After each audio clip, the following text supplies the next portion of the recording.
everybody. This is Diamonds Are Forever. Some of y'all know me as Mama Mama or Alethea. Um, I want to take you on a little bit journey of me.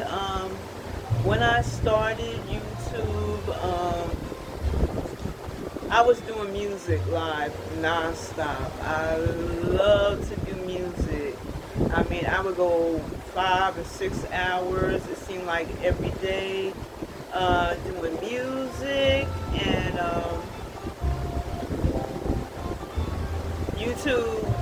They got a little bit more stricter with that, so I don't do music like I used to. I used to do tributes to people who had anniversaries, birthdays, or any congratulations, or a loved one passed away. It was like God always gave me the right song for that person. And I love to draw, and I used to do my mama little parodies, and I used to do that faithfully. Then one day I started seeing people do DIY, going to the Dollar Tree, doing cardboard box. I saw one lady, I can't even remember her. She took this cardboard box and she made it look like a real fireplace, and it inspired me to want to, like, hey, let me try DIY, let me try decor. I've always loved decor because growing up in a Jamaican family, my mom always had the house decorated with crystals and silvers, and you know how the Jamaicans are. They made sure they had the best sitting up, and especially on Saturdays, we weren't allowed to lay in our pajamas. We learned at a young age to wash clothes, to go out there, scrub them steps outside, to clean them windows with Windex and newspaper. That was the best way to keep your thing. They would take down the curtains, wash the curtains, iron them, made sure they was up, and by the time you came out the womb, you knew who Jesus was. Church was a must. Sunday school was a must. You didn't play with the Lord. I wasn't allowed to hang with the rowdy gang. I guess my mother, I loved her to death. God bless her soul, my mother and my father. But my mother,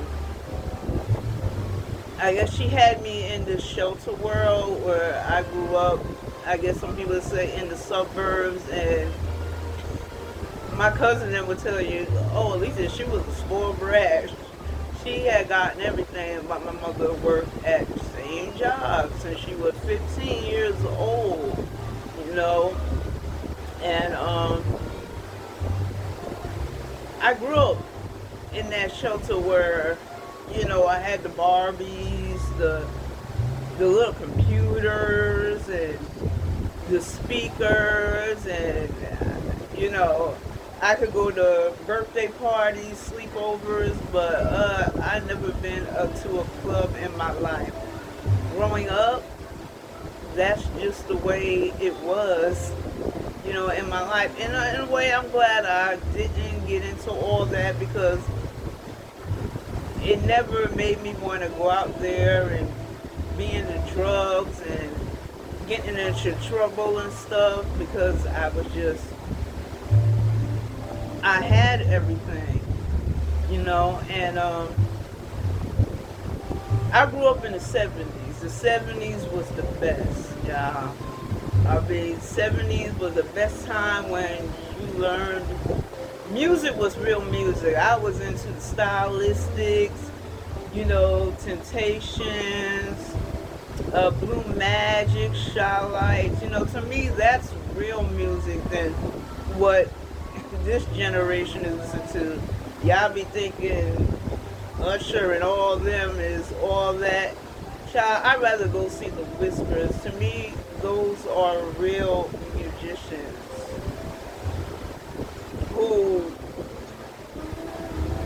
didn't sell their soul to get on top, to me, they should get more of honor than anything. But we was younger. I was going through the thing.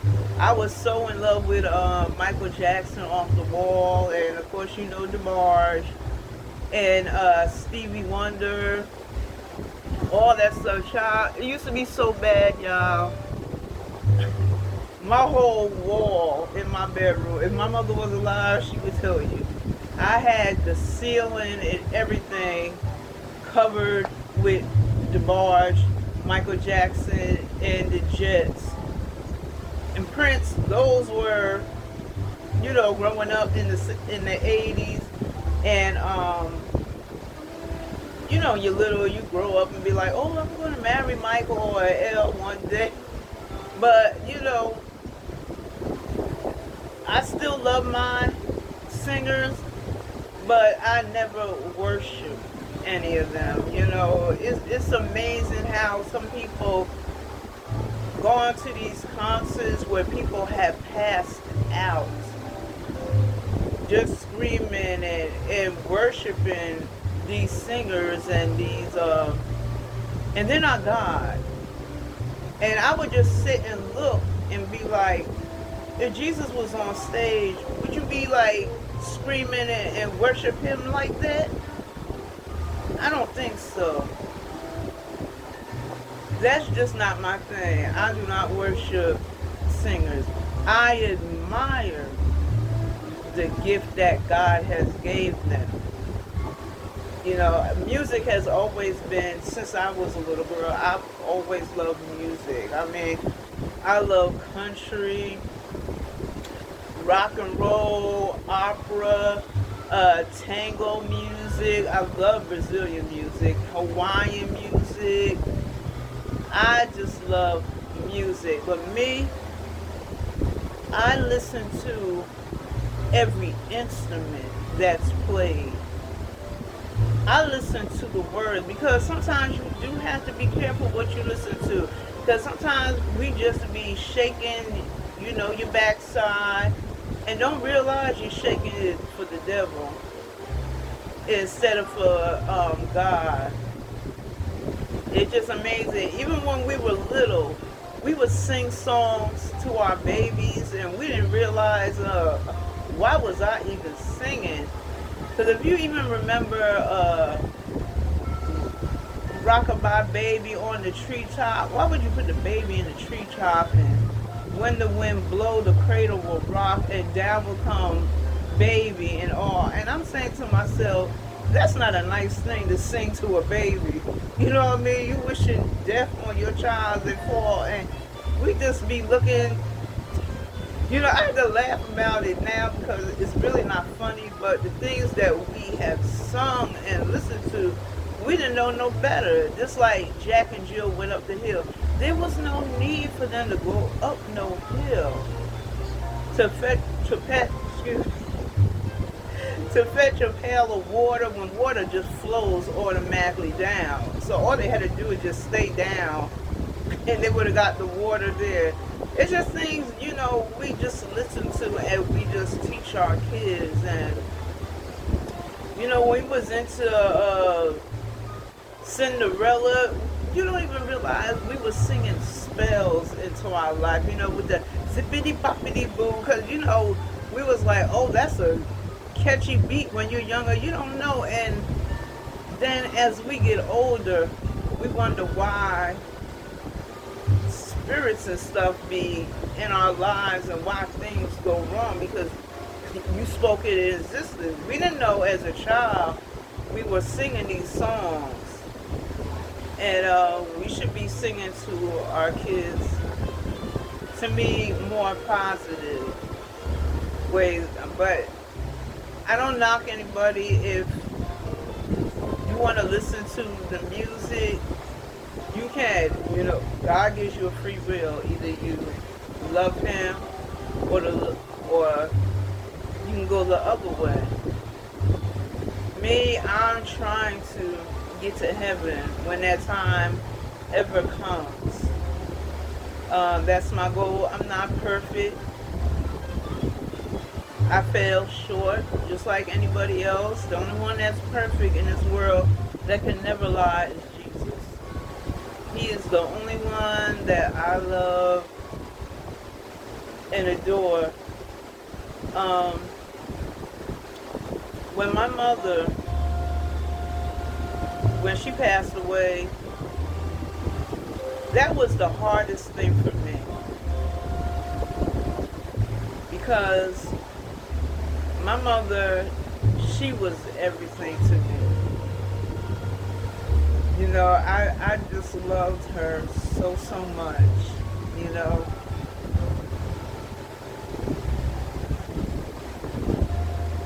She would sing to me, do cookouts in the whole neighborhood because every parent went to school together. They always came to my mom's house because every Friday, Saturday, there was a cookout at the Matthews house. And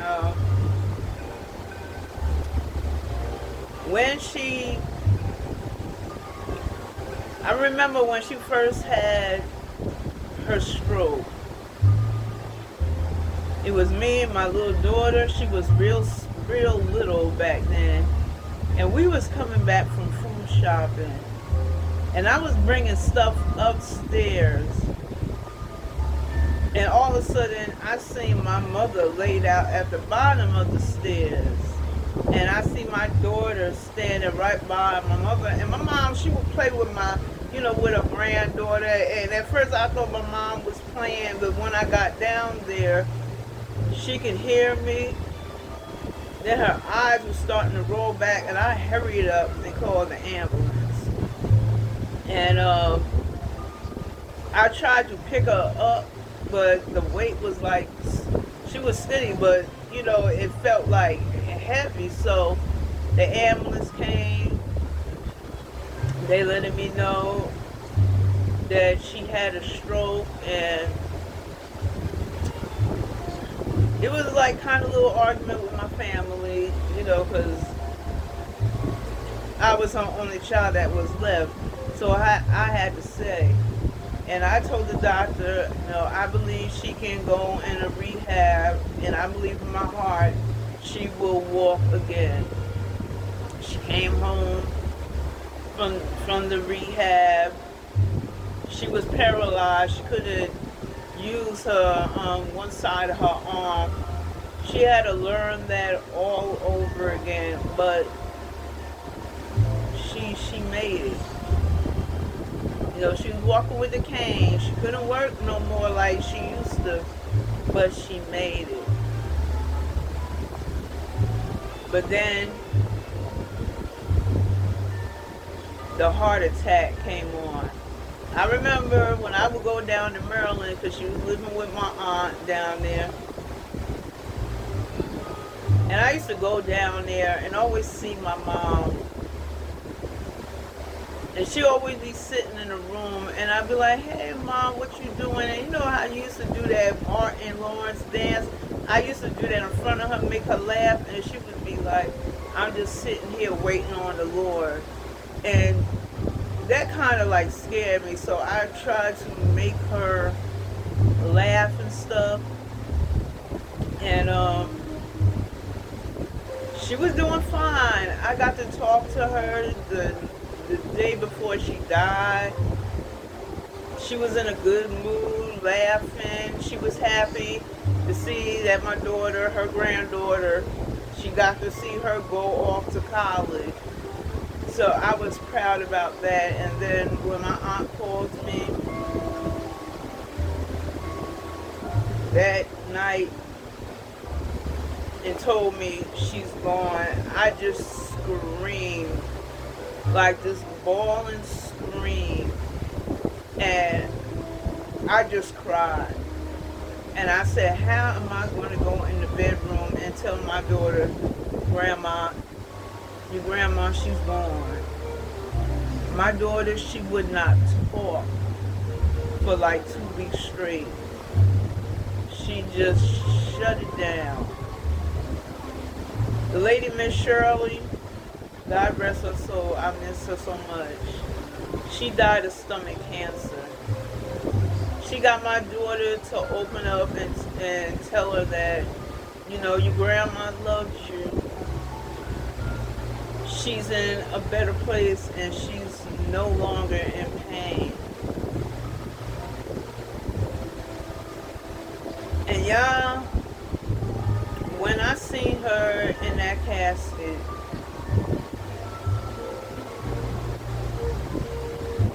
you can't believe how it hurts. Because it's like, she's gone, but in your mind, she's not. You know what I mean? When you be in that denial stage, I was okay until they lowered her in that ground. That's when I lost it, y'all. I mean, I cried and cried and cried and cried. And she passed away June the 7th, 2008. And y'all,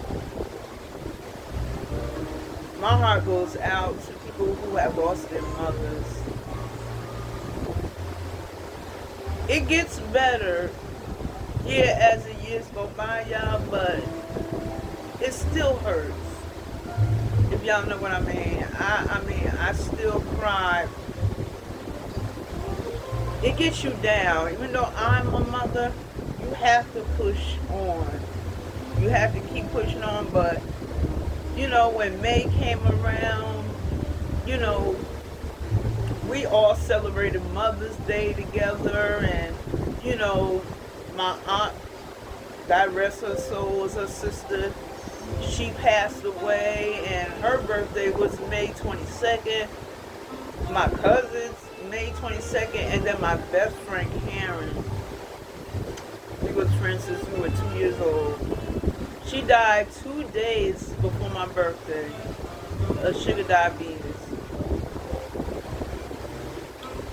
That hurted my soul so bad, y'all. Because just imagine you having a best friend, since you were 2. We had the same bikes. We had the same Barbie dolls. Excuse me, y'all. And her mother and my mother, they were like the best of friends. And I remember, when you would come home for lunch, but you had to be back to school before 1:15. Karen, she went to a different school. So when I was coming home to go to lunch, I said to Karen, I said, are you going to come over for dinner? And she said, maybe. So then when I called her that night and asked her, was she coming over? She said, I don't feel good and I don't think I'm going to make it. And you know how you hear, but it don't register with you? So when I went to bed, y'all, I don't know, ever since I was a little girl, I could just sense and see spirits. I don't know why I can, or I could just predict things as they get ready to happen. So when I went to bed, I saw Karen coming to me. She was like in this circle. Her eyes and mouth were wide open and she was going back like this. And it was 12 o'clock. My mom come knock on my bedroom crying, saying Karen just passed away 12 o'clock. I sat up, y'all, so upset. First, I was like mad at her. I was in a room saying, you could have still took your diabetes shot. You're not dead. And we lived in a couple of houses down. I went to her house, because Karen would trick me sometimes, y'all. She could go to sleep with her eyes wide open. You don't know whether she's playing with you or she really asleep. And she was up there in her bed with her eyes and mouth open. I believe maybe she was trying to catch her breath, but it upset me so bad. when May does come around, it does get me down the month of May, because they're not here. You know, it's not the same. You see other people with their mothers and they're having a good time, and then the tears, y'all, it just starts flowing down. You just want to shut down. It just hurts so bad. But you still go on because you're a mother. And I just like stopped celebrating my birthday, because you know what I'm going through with breast cancer. People were laughing at me, even people on YouTube, you know, like, oh, look at her bald head and all that. So when the doctor had to remove the tissue out my breast, one of my breasts is bigger than the other, and I had to be wrapped up in the thing that they did surgery on me. And when she unwrapped the thing and I saw my breast, y'all, I cried, because it just felt like you weren't a woman anymore. You know what I mean? To see it in front of y'all, it hurt. The chemo wasn't bad, it was the radiation. But to see yourself like that, you know, it just brought tears to my eyes. I'm like, I'm not a woman, you know. You don't feel pretty anymore. And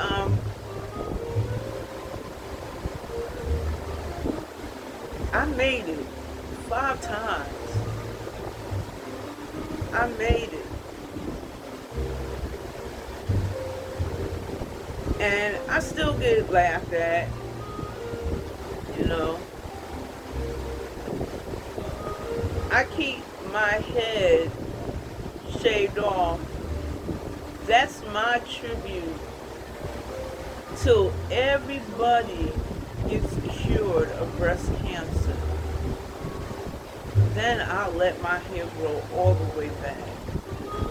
That's my thing. Keep shaving it off. There are times that you don't feel, you know, pretty, because, you know, people look at you like you're a monster or something. It hurts. It makes me cry sometimes, but, you know, I smile because I done been through 14 different surgeries and went through with this breast cancer. And I went through 2 mild heart attacks that could have had just took me out. But I'm still here. I've been having severe pain right down by your backside, and to find out that the discs are pushed in by my spine, and my left one is more severe, and they want to do spinal fusion, where they put the metal thing in your thing, and I heard it is so painful. And they're kind of iffy about me going through it because of me having my 2 mild heart attacks. They don't know how my body is going to react, if my heart will stop or whatever. But I'm trusting God. Whatever be, will be. I've been doing YouTube, I think 8 or 9 years now, and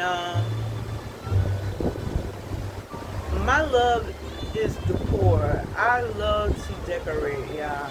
I try to inspire that other people want to decorate. It don't matter if you're in an apartment. You know, don't let nobody put you down. You know, it's grateful for a roof over your head. The way things is now these days, food and everything is high, and by the grace of God, we're all still here. But I love to do that. But then sometimes I sit and like wonder, like, am I getting through to the YouTubers? Because it's like no matter how I try, it's like I'm not reaching nobody. You know, I really don't get any, I guess you'd say, any good views. I mean, I support other people, but you know how you feel like you don't get that support back? You know what I mean? And I admire other people that do home decor. But then I just feel like maybe this is not for me. It's like I took people on my journey going through cancer. People made fun of that. I did my music. I was doing my mama priorities. But then, you know, I got the real love for decor, but in my heart, I'm wondering, is this really for me? Because no one's really looking at my videos.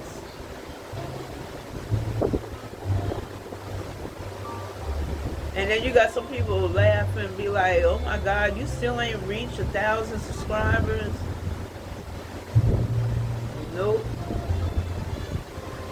I would love to reach that goal and go even further. You know, maybe even to be monetized, because I do love doing decor, and that would be a dream come true, to be interior designer. I just love it.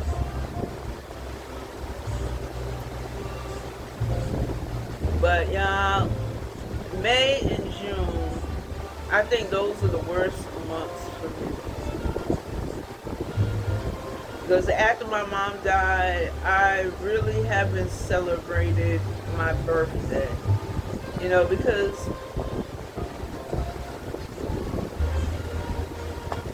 you feel forgotten if you really want to know the truth. You know, nobody really comes sees you or show you love or say, oh, happy birthday, or a card or anything. You just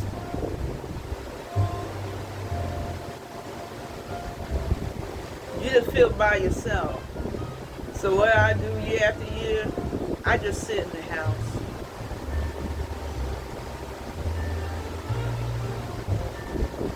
I even said, well, maybe it'd be different. I said, let me try what other YouTubers are doing. Just for my birthday, I put out an Amazon wish list. Nobody wanted to send anything. It is what it is.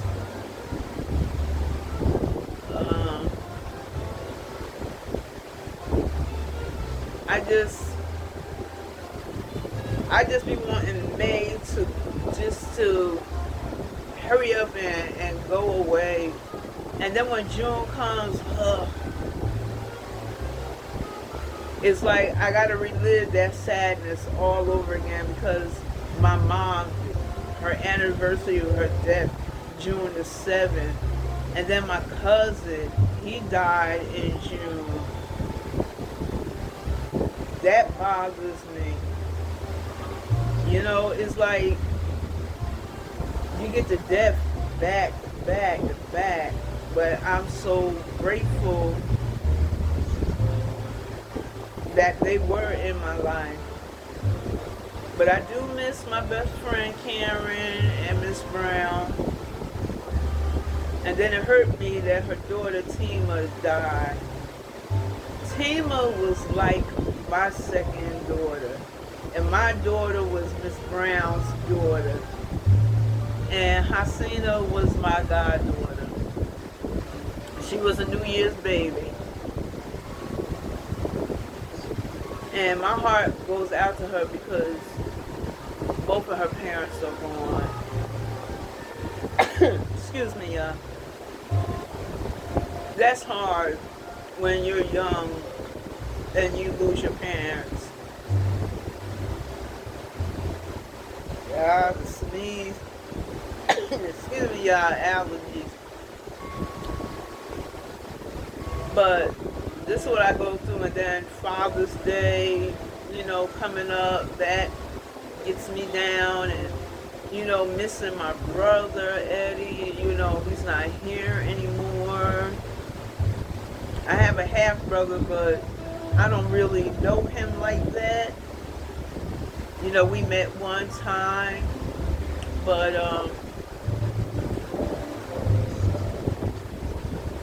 I love to make people laugh and do art. And I'm still trying to find my place in life. Everyone said, "Oh, we think you're a senior now, You ain't gonna be no interior designer." You know what I mean?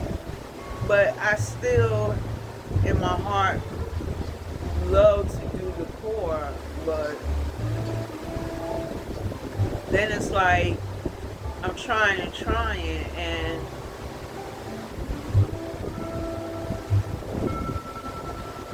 I can't get to 1,000 subscribers.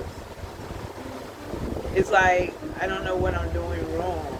You know what I mean? I try to show people my life, the surgeries I went through,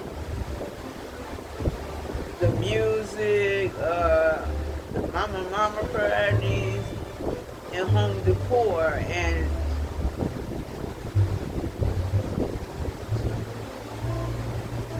you just feel like nobody's really supporting me.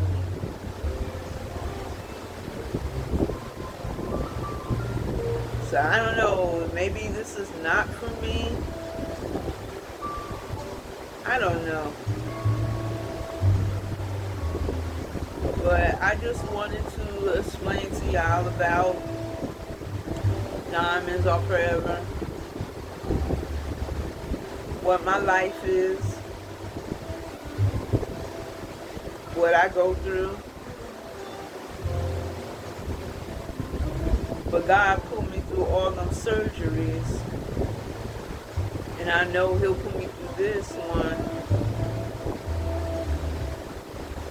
So I know there's a purpose for me on this earth for something. But I want everybody to have a blessed night and keep God in your life.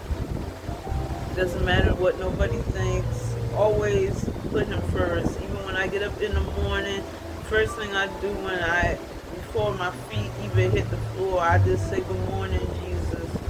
Thank you for waking me up to see another day," because He didn't have to open up my eyes. A lot of people take life for granted because they feel when they go to sleep they supposed to get up in the morning, and people don't understand. When you close your eyes, that may be the last time you ever see life. That's why we're supposed to try to get our life right with God, because you never know when your time is going to come. A lot of people be laughing saying, "Oh, you old folks, die first," but it's the younger ones that's really dying before the older ones. Some people better hope they wish they can become a senior like me. Some people don't even make it to C17. And, it's a blessing from God. I guess through everything I've been through, I appreciate life a little bit more. You know what I mean? People don't even go outside just to look at the sky and just to look at the birds and be like, wow, God created all of this. He created all of this, not Mother Nature. People never want to give God the glory. They never want to give God.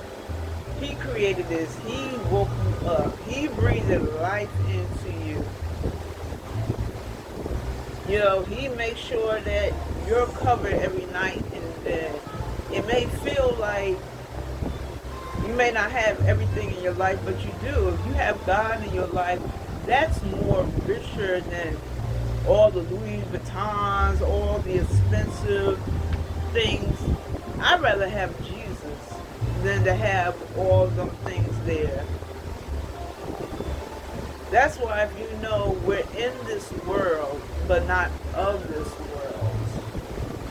You know what I mean? God will supply all your needs. All your needs. He'll take care of you. Even when I leave this house, I had to go to doctors with everything. I always say, God, cover me with your precious blood, that I go safe and I come back safe, because you just never know when your time is up. But whether we like it or not, we're all going to die. That's just the point. You're going to die. You know, yeah, you can cheat and escape death, but we're all going to pass away. And we hope that we get up there with Jesus to live with him forever, than to burn down there in hell with Lucifer. Who would want to be burning down there and be tortured forever and ever?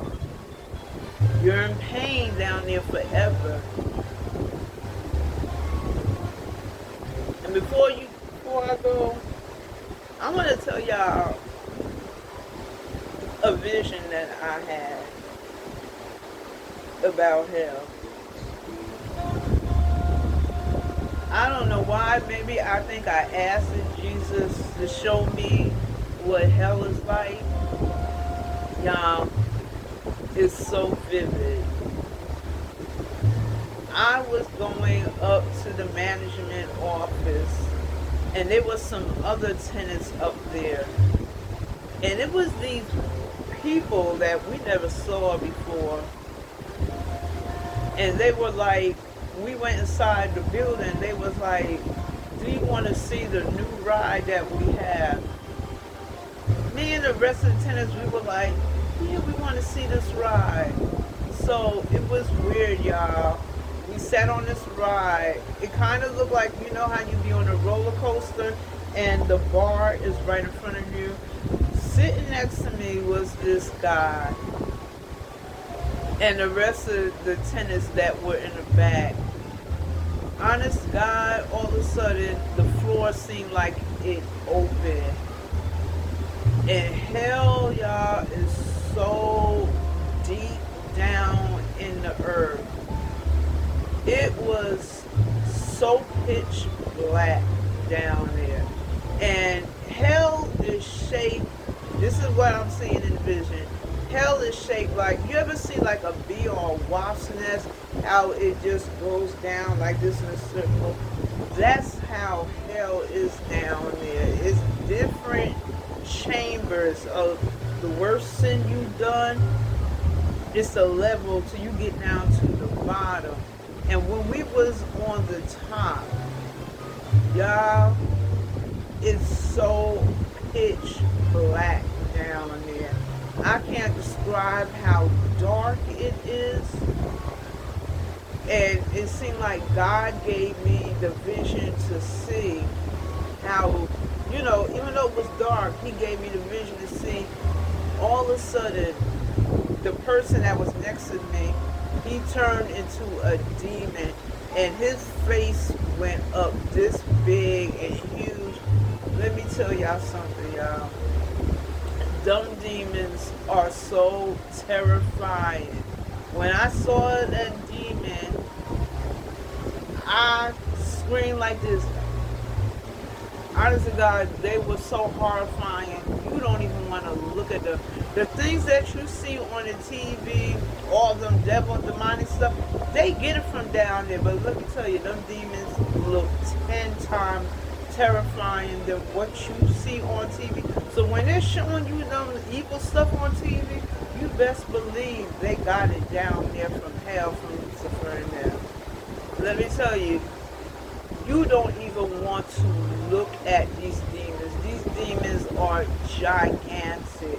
And I mean, his face just stretched it like long. And I screamed. I'm like on the ride, but I'm like trying to get on the floor. I didn't even want to look at him. I was just screaming like, Jesus, Jesus, help us, help us. And the ride was going down faster, faster. And you know what was worse, y'all? Hearing the people in hell screaming. It's the worst scream you can hear. That I was covering my ears like this. It is so painful to hear them down there screaming. I mean, that scream will go right through you. You had some people down there screaming for Jesus, and you had some people cussing him out. That's how bad it is. And the sin they did, witchcraft, fornication, homosexuality, all that was on different levels. And I mean, they was getting tortured bad. Because when you're like, remember, that king, when that guy came by, I'm saying it hip hop terms so you understand. The rich king, he was eating and enjoying himself, and the beggar was just asking him, pleading, if you can toss me some breadcrumbs and everything. He didn't want to give him nothing. So the beggar guy, he died right there. But the angels carried him straight to heaven. All his needs were supplied, y'all. Y'all, that's loving basketball in the background, y'all. So the king, death came upon him. When he woke up, he was down there in hell. But you can still see heaven. Remember, he's still seeing the realm up there. And he was begging, you know, can I please just dip my finger in some water? So I can just have water. Just imagine. It's so hot burning down there that you just even want a taste of water. And I'm telling you, when I was on that ride, and you can see each sin chamber, it's like, y'all, you can't even breathe down there. It's like you catching your breath like this. You trying to catch your breath. Y'all might think I'm laughing, or y'all might think, oh, she bugging out. There ain't no hell down there. But I'm telling y'all what I seen in this vision. You don't want to go down there in hell. Believe me, you don't want to be there. It's not a nice place. Believe me. All the sin you did up here, it's going to be, you're going to get it 10 times worth of things you did up here. Oh, you're going to get tortured forever and ever. I mean, there is no second chances. There's nothing down there. And then when we got to the bottom, you seen that lake of fire, and I seen people trying to jump out, and I was seeing them getting ripped up, thrown right back in there. I mean, the screams down there, y'all. Y'all don't even want to hear the screams down there. It was just, I mean, it was a scream that I can't explain, that you can feel it in your soul. And I mean, you be begging for God to help you. And we're all still screaming. I'm like, Jesus, Jesus, help me. Whoop. I was right back up in my bed. And that shook me because the dream was so vivid that I still remember it. But that's why I'm telling people, get your life right with God so you can go to heaven, that you can live with Jesus forever. Because I'm telling y'all, when my best friend Karen died, I did not know she got saved and baptized and accepted Jesus Christ as personal Savior. Because the next day after we buried her, I heard someone kept saying, Alethea, Alethea. I looked out my window, child. She was across the street. The whole street was covered in flowers. And I looked out the window, I said, yes, she's alive. And I ran across the street. Karen had this beautiful light on her, and she just smiled at me, and she grabbed my hand, and we were going up, and I looked at her, I said, Karen, it's not my time. And she just smiled and left. And I was so happy that I knew she made it there with God. And I'm telling y'all, to be in God's presence is just to be surrounded by his love, y'all. You you just want to kneel down. You just want to just stare and look at him. That's all you can do. You just want to you just feel, you just feel safe. And his light is so bright, but it doesn't blind you. To see your family, y'all. When your loved one passed away, y'all, they'll remember you. But it's not going to be the same relationship like you have down here. You know how you be like, hey, mom, dad, and all that? It's not going to be that relationship up there in heaven. You're not going to have that same relationship. Everybody, you're going to be one. We're all going to be brothers and sisters in Christ. Only you would just be honored. You would want to kneel down and worship Jesus. You would just want to sing for him forever. Who wouldn't want, many mansions? There's no more sickness. There's no more crying. There's no more death. Nothing but joy and love and peace up there. Who wouldn't want to be up there with Jesus? Yes, I know some people don't believe in him, but whether you like it or not, in the Bible it says, every knee shall bow and confess Jesus is Lord. Whether you like it or not, you're going to have to bow down to Jesus and confess that Jesus is Lord. When my time comes, I want to be up there in front of him, because your whole life is going to be played right in front of you. All the little things you think people ain't seen or heard, your whole life is going to be recorded right in front of you. I want him to say to me, well done, Alethea. I don't want him to look at me and say, because you were mad at somebody or whatever, or I sent somebody in your life, depart from me, I never knew you, and throw me in the lake of fire. I don't want that in my life. I want to see my mom, my brother, my unborn child that I lost, my friends, my grandma, grandpa. I want to see all the people and to hug them. But, that's why God gives you that will. Either you can live with him forever, or you can be burning down there in hell forever and be tormented. The choice is yours. My choice is, I want to be with Jesus. So maybe that's why there is a purpose in my life. But I wanted to tell y'all a little bit about my life and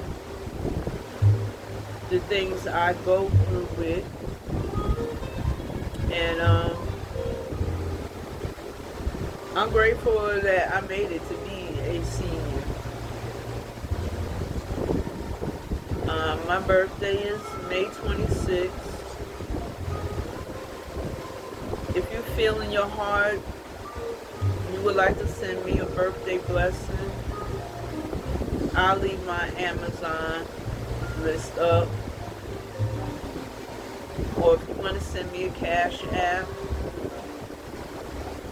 I'll be thankful and grateful. But I got a feeling I'm going to be forgotten again. You learn it is what it is. But I still try to keep a smile on my face. So y'all have a blessed evening and a wonderful night. Peace.